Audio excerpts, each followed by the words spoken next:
Hey guys, welcome to another recipe, and today I'll be showing you how to make egusi creamy love. This recipe has to be one of my favorite inventions of all time.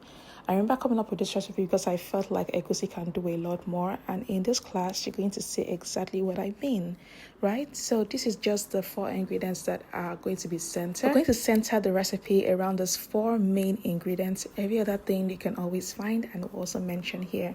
So first off is your peeled egusi, okay? Egusi, which is also known as melon seed, is native to West Africa, and you should find this available in Africa stores if you're not based in any African country, okay? Next up, you also have a mix of onion, garlic, ginger, and scotch bonnet. It's majorly made with onions, so you notice that you have a lot more onions than all the other ingredients. But yes, have this blend in your fridge or freezer and you're good to go. I usually make this in bulk and just keep in my freezer and take as I need, okay? Next, I have whole chicken broken down, so you notice that the wings are there, the chest is there, the side, the drumstick. So yeah, this is whole chicken broken down because we're making a sauce, so you're going to need to get that. Again, feel free to use whatever protein is available to you. And next we have our coconut. I already showed you how to get this out of the hard shell. Feel free to use that method or whatever method you feel is most suitable for you. And like I always say, there are alternatives, right? You can either use heavy cream, okay, or you can use coconut milk. If you don't have your coconut, you can go to your store and get your coconut milk and that will work fine. I'm also going to be using this seasoning in the cook today. It has fennel, it has sea salt, it has a bit of sugar, it has black peppercorns, pink peppercorns, all the works and all of that. I already explained this to you in the beginning, so if you need to refresh your memory, please feel free to go to understand the things that are here, okay? I have sea salt here also. You can use regular table salt if you don't have sea salt. This also works. And I also have some chili flakes by the side, which you already know can be replaced with atarudo, which is your scotch bonnet or habanero. And I have scent leaves to go alongside with that. Fresh scent leaf, or you can use basil. That's going to be perfect. It's a perfect alternative for that. And then I have this corn flour, which is just going to be by the side. I may or may not use this in this cook, but I thought to introduce it to you if I'm going to use it at some point, and I'll let you know why if I'm going to use it, okay? Now let's get into the cooking. I'm excited. Okay, so get a dry pan. You want to wash that egusi seeds first, right? Because some of them are not packed properly in open market, so you want to wash them, get out all the dirt, and then pat it dry with your paper towel, and then put it in your heated pan. One essential thing that you should get, okay, after this class, if you don't have it already, it's a non-stick pan. It's almost non-negotiable, right? Because it's just going to make your cooking a lot easier, right? And you want to get the ones that are non-toxic. You don't want to get the ones that scratch and then start putting all those toxic lead materials into your food.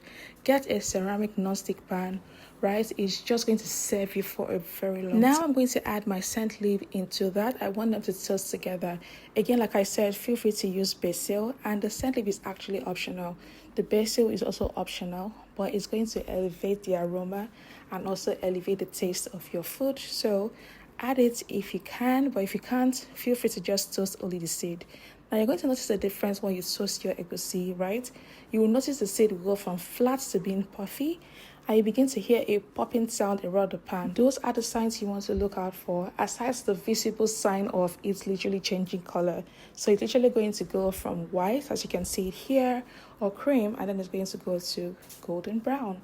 Make sure it's not burnt, so you want to stir from time to time, especially when you begin to hear that popping sound. Next, we're going to be air frying our chicken, and here is how we're going to season that. So as always, if you don't have your air fryer or oven, okay, what you want to do is to boil your chicken with the exact spices you're using, right? And then you can dust it off with a few of the spices, like you see me use your spice in a minute.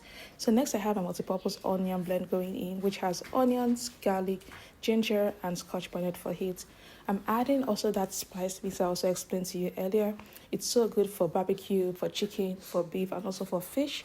I'm going to put that now. Seasoning cube is going to go in. I'm using chicken seasoning cube here. That is going to go in, and after that, I'm adding my chili flakes because I want to have a little more heat. The onion blend has some scotch bonnet in it, but I want to add more heat, so that's why I'm adding my chili flakes. So again, feel free to use your scotch bonnet that is roughly blend and add that to it, okay? Or you can even use your chili pepper. And now for that lovely touch, I'm going to grate some coconuts. I know I got lots of coconut for this class because it's summertime, it's fruity, it just blends into that season. So you're going to grate some coconuts over this. You don't need so much, and if you can get coconut flakes, okay, from your store, that would also work fine. Right, and now because I'm not boiling, I'm going straight to air fry this. I'm going to add my flavored oil to add a lot more spice and flavor to that, so all the aroma and the herbs will just come through. And then I'm just going to mix everything together, guys. Mix. When it's properly mixed and you want to make sure it's properly incorporated together, then it's time to grill. I'm going to be getting my air fryer basket, okay, and I'm just going to place that nicely. It's just something you just put in, allow it to grill, and then you just look your way, okay? But like I said, please, if you don't have an air fryer or an oven, you can easily just boil with the same spices and then fry, and you're good to go, okay? Okay, this looks so good. Make sure to scoop in all that oil also so you can give it flavor and shine, and then put this into your air fryer and allow it to grill. Next, you're going to get out your blender. Remember, we already toasted our egusi seeds, right? Look at how it looks. It's so good. Pour that into your blender cup. And when you do this right, it's almost going to smell like peanuts, like granules. It's just amazing how that aroma changes when you toast your melon seeds. Altogether, I used about 4 cups of the roasted egusi, okay? So you can use 3 cups or 4 cups. You don't want to do too much, right? And next, our coconut is going to go in. I'm going to blend the coconut straight with the flesh, right? With the egusi. I'm using about 2 large coconut here. Like I said, you can replace coconut with coconut milk, right? Or you can equally use your heavy cream. Yes, that also works. Now I'm going to be adding about 5 cups of water to blend this. Make sure it's clean water, okay? So I'm using about 5 cups of water to blend this. Again, the whole idea is I want the water to be at the same level with what I'm blending, so it is not too watery, neither is it too thick, okay? So once I have that water level sorted, I'm going to begin to blend. The whole idea is you want to blend that coconut until smooth, same for the egusi. So you're going to keep blending until it is very smooth, and once it is smooth, open that up and just look at that. If you notice that there are still lumps of the coconuts, feel free to keep blending until it is smooth. This is what you want to see, right? And that's why I'm touching that to be sure that they're no longer lumps. And once we're good with that, we're going to set this aside. Now I'm just going to get my blender cup and I'm going to pour that over my sieve. Yes, you want to get a large clean bowl like this and then put your sieve over that, and then we're just going to pour that over. So the whole idea is you want to have the coconut milk and the egusi milk. Yes, you want to have that combined and come out of that strainer, and that's what we're going to be using to make this creamy lox sauce. Kai, can you already imagine? By the way, if you have a cheesecloth, it's going to be even more perfect, okay? A cheesecloth is going to get all that out, same way you would do your tiger nut drink, okay?